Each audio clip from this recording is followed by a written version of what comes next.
Thank you for that introduction. I'm Elizabeth Kim.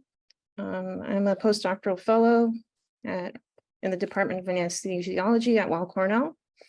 I just wanted to start off by thanking the organizers, especially Amara and Irene, for the opportunity to give this talk. I'm also incredibly grateful to my advisor, Karina Nijmegen, and the wonderful group of scientists at Weill Cornell, both past and present, that have and continue to shape the direction of this work. In addition, I would like to thank the structural biology centers where the cryoEM data was collected, and also Roderick McKinnon for the constructs used in this study. Also listed here are the funding sources. And so today I wanted to talk a bit about my ongoing work centered on finding ways to regulate ion channel activity. The ability to activate or inhibit is advantageous for pharmacology and the ability to treat diseases. And so modulation of ion channel activity by small molecules has been largely categorized into 3 groups and have been shown to occur through multiple sites. And so here on the far left, many toxins and blockers produce their effect by blocking the pore. We can also have different ligands, such as cyclic nucleotides, that can activate channels. And there's also other small molecules, including anesthetics, that are thought to bind within the transmembrane domain, either within a single protomer or in between protomer subunits. And so again, the advantage of identifying allosteric sites over something more orthosteric that occludes the pore is in the ability to tune channel function that can either activate or inhibit. So for my channel of interest, HCN1 channels, they are tetramers shown here with each subunit shaded in a different color, and they are responsive to hyperpolarizing membrane potentials. And so because of their involvement in nociception and being primarily expressed in the central nervous system and not the heart, they are an attractive candidate for the development of a new class of analgesics. And so here I'm just showing a very small list of known HCN1 inhibitors and activators. These inhibitors include propofol, ketamine, and evapradine. There are several more, but they are all pore blockers. Of the activators, the really only known activating ligand for this channel is cyclic AMP. However, alone, this cyclic nucleotide is unable to open HCN channels without the addition of some voltage across the membrane. Lamotrigine is a compound that was thought to enhance HCN currents, but was recently shown to have no effect. And so, as you can see, the majority of these compounds lack specificity and primarily target the pore. So while propofol is a well-known general anesthetic and its action is quite promiscuous across different types of proteins, it displays slight selectivity towards HCN1 over the other HCN isoforms.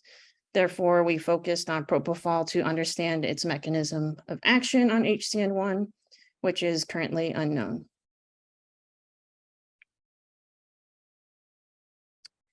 So what is known is that propofol slows activation of HCN1 channels. So here I'm showing some of the initial studies of propofol with HCN1. And this is actually 2 electrode voltage clamp data. And basically what they did was record currents at various voltages from Xenopus oocytes expressing HCN1 wild type channel in the presence and absence of propofol. And so in the black markers are the propofol data and the white markers are without propofol. And so what they observed here is that for the wild type channel, the V1/2 is approximately -60 millivolts. And this gets shifted to the left or to more hyperpolarizing voltages to around -90 millivolts. And in an attempt to narrow down the binding site, the channel was truncated to just the transmembrane domain. And parallel experiments showed that the same effect of an approximately 30 millivolts hyperpolarized shift happened in the presence of propofol. Therefore, it was concluded that this binding site is within the transmembrane domain.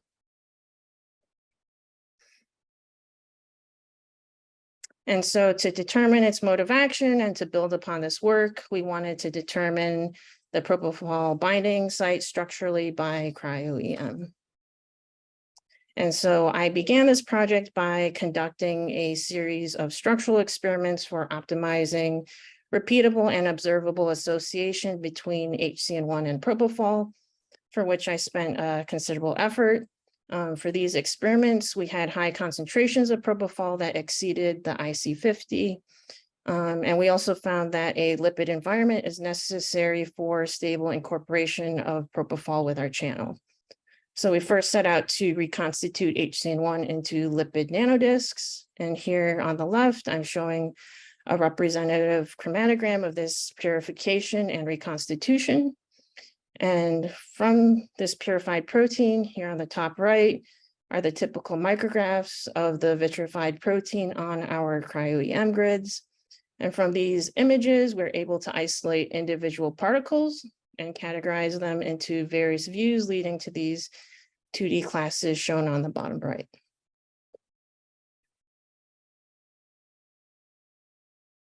And so from these 2D classes of particles, we are able to reconstruct the entire protein into 3 dimensions. And so here I'm showing you the final 3D map of our cryoEM data of HCN1 with propofol, and this is at a resolution of 2.9 angstroms. And so in the end, we compared maps, EM maps, between APO and propofol structures, and I was able to identify 2 densities that differed between the 2, and I have labeled them in this red-pink color, and they actually reside 5 to 20 angstroms from the inner membrane. So on the right here is the side view of our HCN1 channel, and on the left is a top-down view from the extracellular side, cross-sectioned here at this dashed line. And so one of the cool results from all these structural experiments we did was that when we increased the incubation time, we observed strengthening of the density for this one at site 1, suggested of greater occupancy. In addition, these densities range from the periphery of the channel, with site number 2 being on the outermost, and gradually move inwards toward the core, with site number 1 being closest to the pore axis. And so because site 1 has stronger density with increased incubation time and is closest to the region most important for channel gating, I will focus on this site for the remainder of the talk. And so there were 2 interesting observations with our propofol HCN1 structure. What I have here on the far left is an overlay between the APO and propofol modeled structures with a propofol structure in blue. The overall RMSD is 0.9 between the 2, which means they're very close in structure. But in the center and right panels, I'm showing the pore diagrams for the propofol structure, showing that 1, it stabilizes a closed state, as we expect since this is an inhibitor for the channel. However, this closed state appears to be a novel conformer with slight differences in the selectivity filter, and the lower gate is tighter with a more closed, being more closed at the glutamine 398. The second interesting thing is specifically in regard to site 1, and this site actually exists between 2 protomer subunits shaded here in yellow and blue. And this pocket is where our putative propofol density exists, and this appears to be a state-dependent pocket. So I've outlined this pocket in the yellow dashed line here in each panel. And so on the far left is our HCN1 propofol structure with our propofol molecule in red modeled in. And the second panel shows that this pocket actually exists in the closed HCN1 structure published by the McKinnon group. However, this pocket becomes inaccessible or reduced in size in the structures in panel 3 and 4, where we have a cross-linked HCN1 hyperpolarized conformation or the open HCN4 structure. So the current model based on our structural data suggests that propofol occupies a state-dependent pocket to sterically inhibit rotation of key helices, including the S6 helix for channel opening. And this is what I'm trying to depict here in the schematic of our cross-section top view. In the overlay, there's a steric clash between the closed and open states occupied by our propofol molecule at site 1.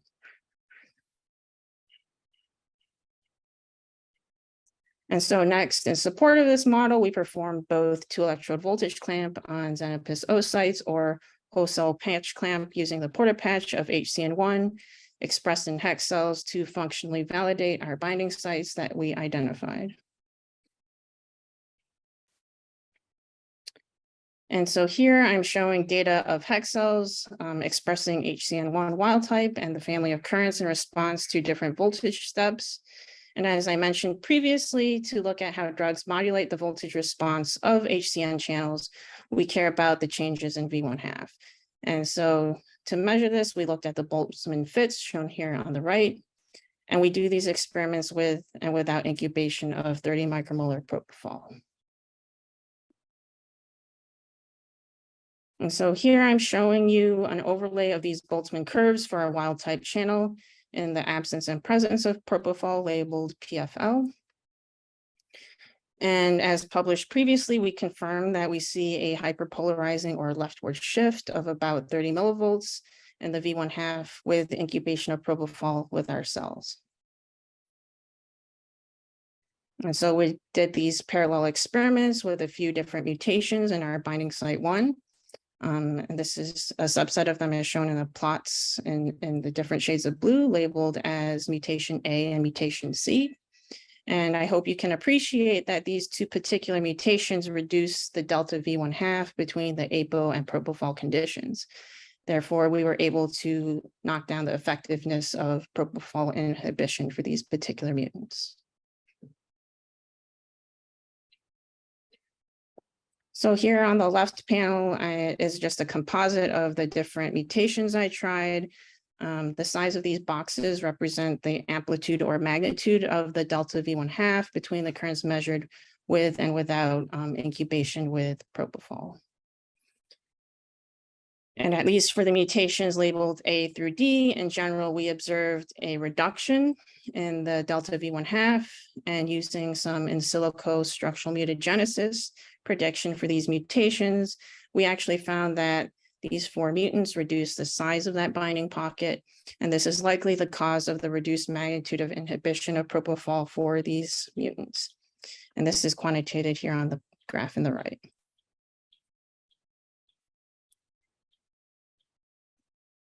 And so the next question we asked was, how can HC1 be selective for propofol over the other isoforms? For this, we took a multiple sequence alignment to look at the binding sites we identified structurally across all 4 isoforms. The 2 sites we identified here are labeled PFL1 and 2, and I've highlighted the residues lining these binding pockets in these red boxes here. And from this alignment, you can see that they are very conserved. So the question becomes, how do we actually gain selectivity, or how is it achieved? There are 2 primary ways in which we can gain selectivity.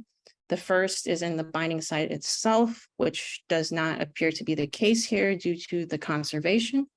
The second is the differential allosteric propagation of the actual binding event.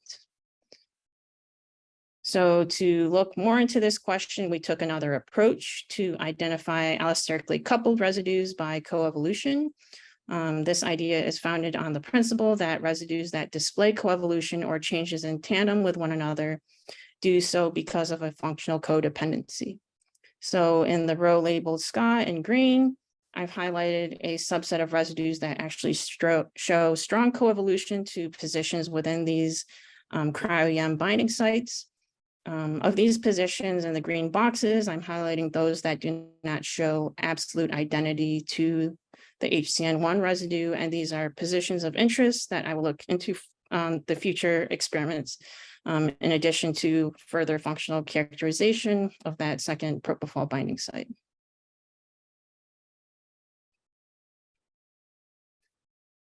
So in conclusion, we have identified 2 putative propofol binding sites.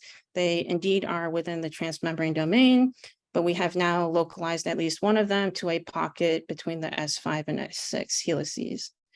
Our current model generated from this data suggests that isoform specificity is not from the residues that actually comprise the binding site, but from residues that are energetically coupled outside of that.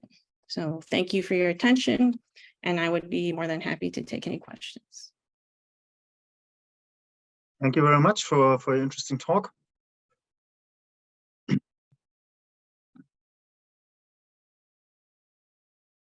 We have a question in the chat.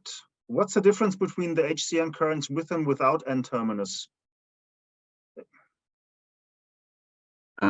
So the Nterminus primarily it's been actually shown that HCN channels don't really need the Nterminus that much. There's a HCN binding domain that is required for its proper trafficking to the membrane, but you can chop it off pretty well and still retain currents. Here's a question from Juha. Have you tested any other compounds like Evapradine? I have not. Evapradine is quite a sticky molecule. The closest I've come to a pore blocker is just using cesium ions, cesium chloride. Can you say anything about the propofol effect of CAMP affinity on HCN? I have not done those experiments, but that is something I'm interested in looking at. I think there's a lot of crosstalk between cyclic AMP and the voltage gating. Yeah, I guess then the question following this one is you didn't do the experiment, so does CAMP concentration change the propofol effect? But I guess that's nothing you have done so far. I have not done that so far.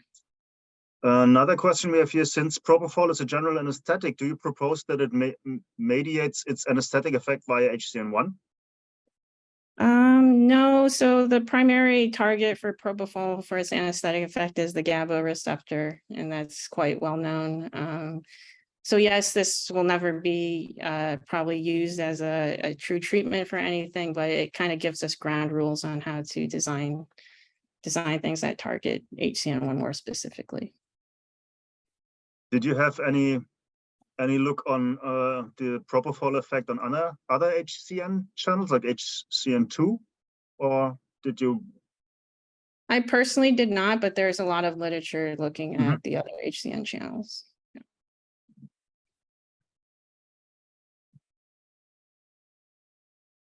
Then thank you very much. I think that were all the questions so far.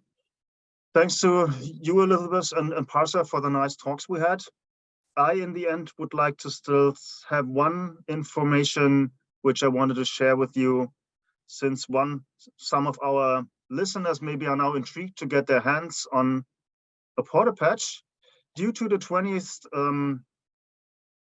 birthday of the porta patch, we are offering the porta patch with a 20% discount till end of the year. So if you are interested in getting a porta patch on your own to accelerate the research, then please be in touch with one of our team and we can discuss a demo, or if you need a quote, just let us know. Yeah, and also before we go, I just wanted to show you also just one slide.